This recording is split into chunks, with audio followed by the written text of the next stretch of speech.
Welcome to Mixed Max. Another day of 5 MCQs a day keeps FMG FOMO away. Day 49. Question number 1 देखते हैं. Isoprenaline acts on all receptors except alpha 1, beta 1, beta 2, beta 3. आइसोप्रिनालिन के बारे में जानते हैं. आइसोप्रिनालिन को हम आइसोप्रोटेरेनॉल भी बोलते हैं.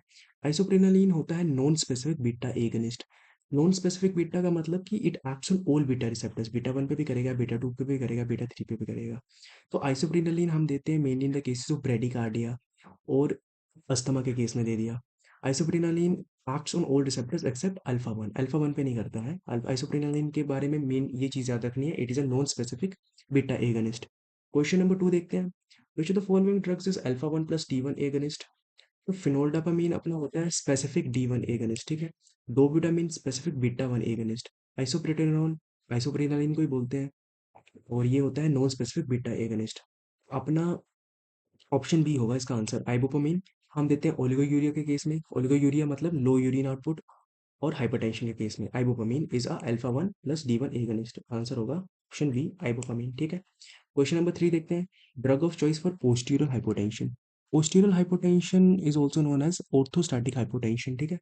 पोस्टीरियर हाइपोटेंशन के केस में क्या होता है, जब अपना पेशेंट जब है he gets up from bed तो उसका जो ब्लड प्रेशर है वो सडनली ड्रॉप हो जाता है. ठीक है.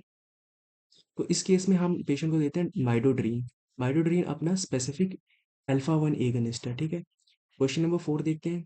Drug of choice in case of hypotension in spinal anaesthesia and aortic dissection.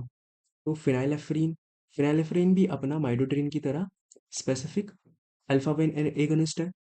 पर जब पोस्टीरियर हाइपोटेंशन का केस आएगा तो माइडोड्रीन देंगे हम. ड्रग ऑफ चॉइस है. और drug of choice in hypotension in spinal anaesthesia and aortic dissection phenylephrine. Alpha 1 agonist है दोनों. ठीक है. क्वेश्चन नंबर 5 देखते हैं. Which of the following is are beta 2 agonist. ठीक है. तो जो अपना डेड्रूसर मसल रिलैक्सेंट है ये बीटा 3 पे आएंगे. ठीक है. और टोकोलाइटिक्स जो यूट्रस रिलैक्सेंट्स है ब्रोंकोडायलेटर्स ये दोनों बीटा 2 एगनिस्ट है. तो ऑप्शन सी अपना आंसर होगा. ठीक है. डेड्रूसर मसल के केस में बीटा 3 का आंसर होगा. ठीक है. तो अपने 5 MCQs कंप्लीट हुए. Thank you.